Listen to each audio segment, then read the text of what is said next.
got booked around New Year's Eve or something. Wasn't this the first gig that you? Yeah, I think this was the first. We didn't have a band, but we didn't have a band, but we were booked at PROGPOWER. What have I done?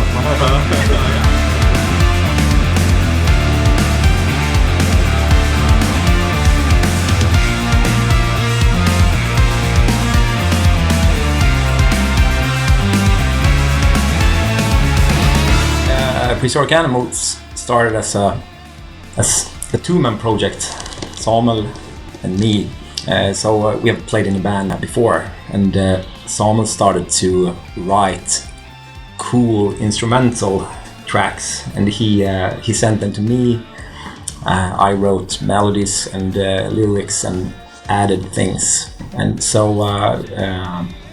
we're actually a very new band where everyone is very experienced.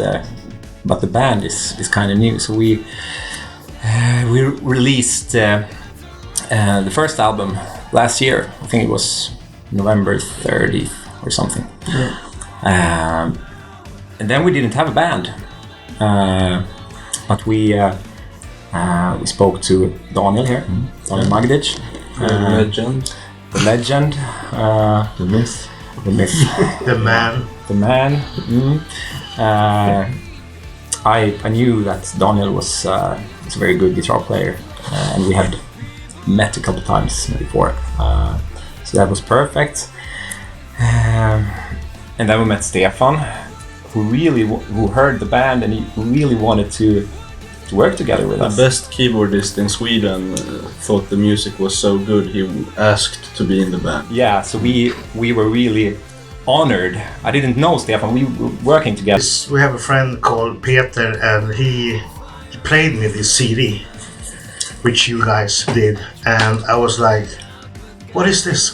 And what is this? Who are these guys?" And at the time he said, "Oh, I'm gonna be playing with these guys, and would you like to be in this band?" He said, and I said, I have to be in this band. There's no, I would do anything. I said, and Peter is like the best bass player from where around, and so it was a perfect band.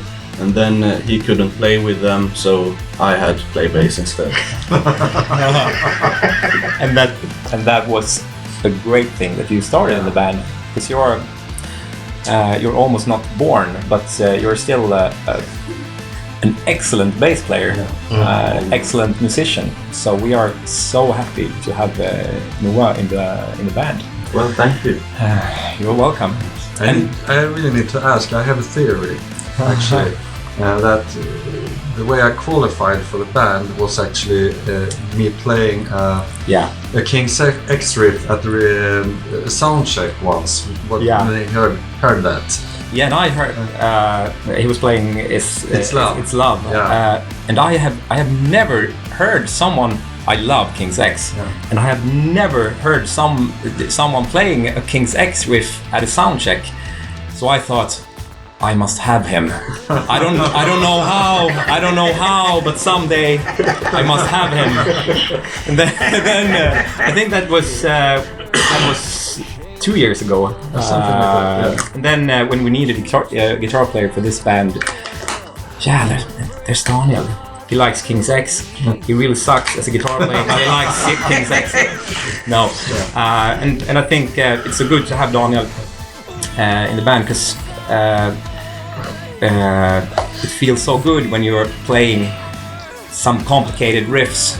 And we rehearsed a week ago, and we have the amps beside, and I actually couldn't hear, is it me playing or is it Daniel playing? And that's a good thing, at least when you're supposed to play the same thing. No, we can't go on, following psychopath men's always How would you describe Pound? Rock band with pop melodies. It's pretty mainstream. Yeah. So it was released in Japan, and when was this? It was 2013. 2010. So we heard that the CD, they sold a lot of CDs, and then the record label manager disappeared, so no one heard of him. So we are thinking maybe it's like, you know, the movie Sugar Man, when he doesn't know that he's the biggest artist in South Africa. So in our fantasies, we are a great band We are huge in Japan. But I think it was a good band. So I think Pound is the foundation for Prehistoric Animals, because on the last album you wrote a song that was more prog. So and then when we didn't work with Pound anymore, we started to write more proggy songs.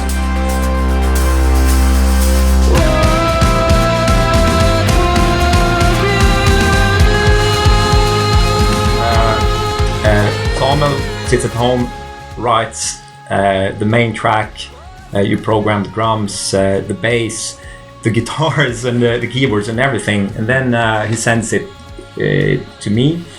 I try to learn his riffs, then I record all the guitars, bass, I write the melodies, the lyrics, and then Samuel comes to my studio, records the drums, and then we mixed it. Yeah. So I think we did it like that for all the songs. So and the cool thing, I'm so used to in all the bands I've been in before, I have written everything almost. So I really like someone else to write with, and Samuel's main tracks, the melodies almost write themselves. It's so easy to write good melodies.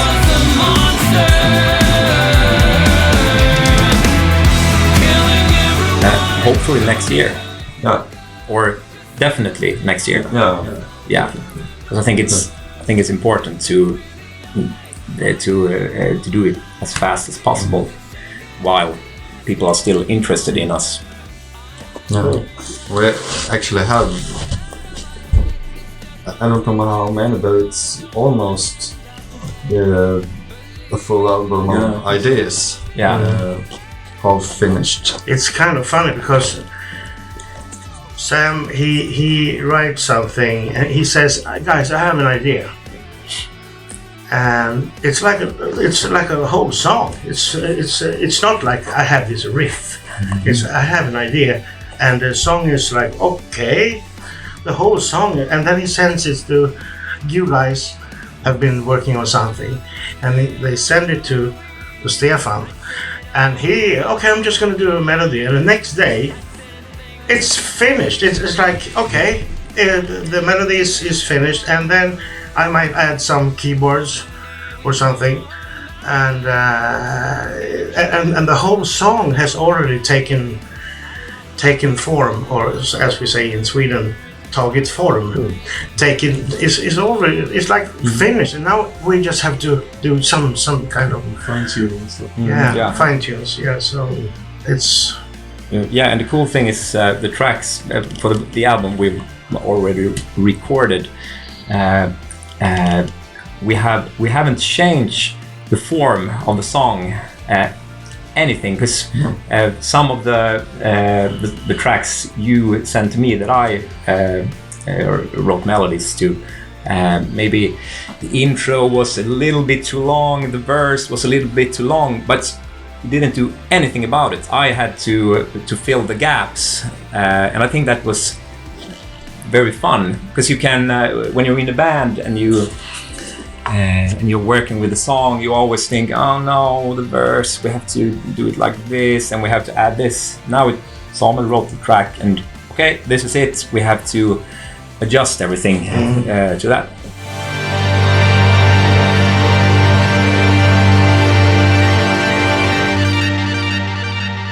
This is a funny song, isn't it? Could it be like it's kind of melancholic sometimes?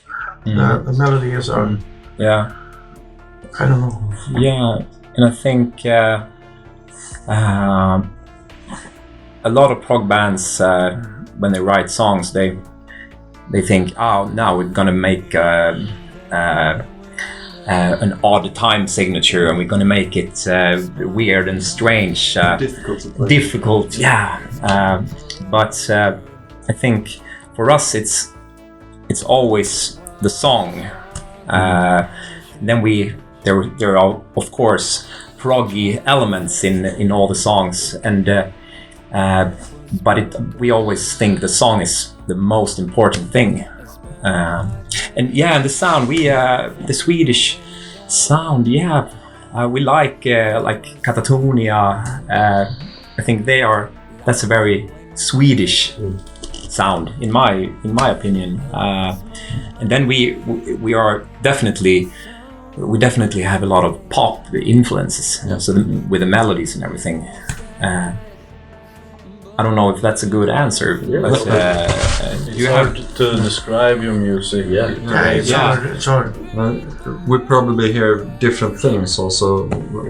My first, when I heard it, and what I fell in love with was actually, I heard a lot of Rush influences, especially from the like 80s era, which I personally love, like Signals and Raise Under Pressure, and that's also, they have also more poppy sound at that time and a lot of melodies. So yeah, you know that you can't say that you love the 80s Rush era the most. My favorite album is 2112. Yeah, I definitely like the 80s era the most. Yeah, so we are going to, maybe no one will come to the show today, but this is not going to be live. You want to leave? Maybe.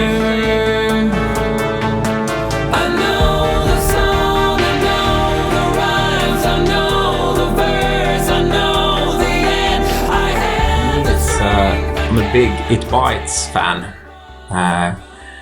One of the few maybe, but I love It Bites. Oh, perfect. So It Bites, Jellyfish, very underrated band, or not underrated, but it should have been a bigger band.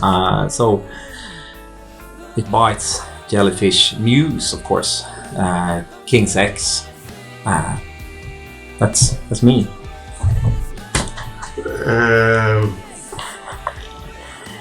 Keith Jarrett. But I also like old, like heavy metal and hard rock and like fusion music. Alan Holdsworth and Scott Harrison. Yeah, I started playing bass because I was gonna have a death metal band with a friend who played guitar. So I was like, well, I play bass then. And so it was like Swedish death metal and American thrash metal, and then a few years ago I started playing in a funk band, like pop funk disco, and I've mostly been playing that kind of music until I started playing with PreHistoric Animals, and then I kind of got back to the heavier music, and it felt really fresh. So it's wonderful to play in this band. Yeah, of course, my old heroes from when I was young, it's Kiss. It's the reason I'm into music, I would say. But then, of course, it was the 80s hard rock, heavy metal, like Dokken and Iron Maiden. I think then it was like Queenstrike and King Diamond. At that time I started to be more like into the progressive, and then I heard Rush. if I should pick one band now that I feel is underrated or should gain more success, it's the New Regime, which is more, it's rock pop, but it's really, really good. It's the drummer of Nine Inch Nails, his solo project. I mean, he does everything on the record. He plays guitar, drums, sings, writes the songs. It's fantastic. Yeah, some of the bands that I like is Porcupine Tree, Mew, Agent Fresco, and well, a lot of different. And as a drummer, you know, you gotta love Jeff Porcaro and Vinny Colaiuta, guys like that.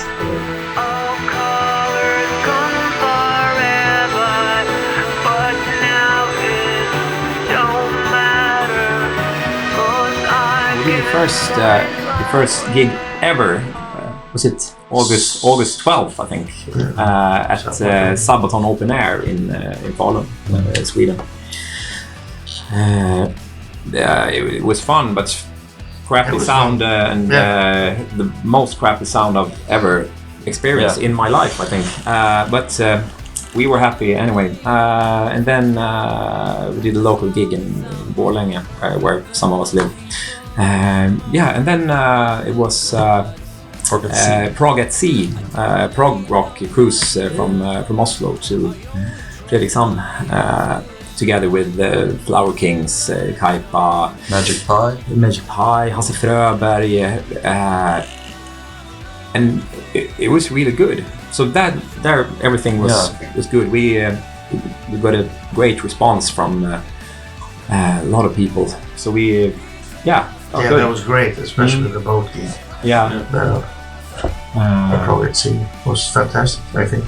Yeah, it's so much fun to play to the prog audience who gets it. That's a different experience. Just like here, people come because they want to listen to the music and they're actually interested. And it's a great feeling. Makes things a bit easier.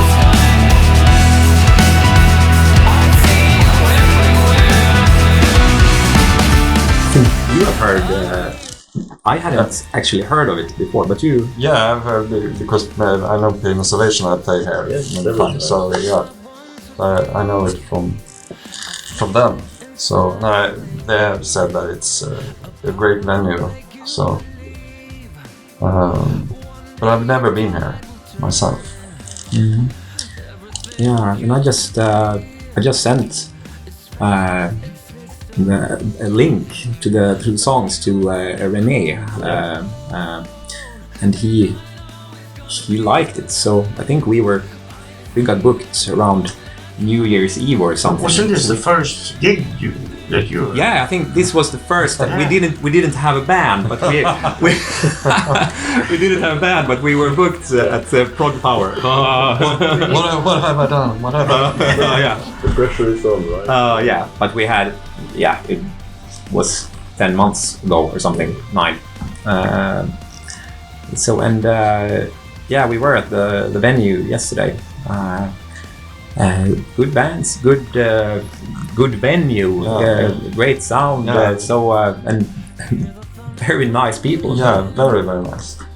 Yeah, the thing that strikes you is that there's absolutely nothing to complain about here. And everyone is having a good time. You can talk to anybody and have a lot of same interests, and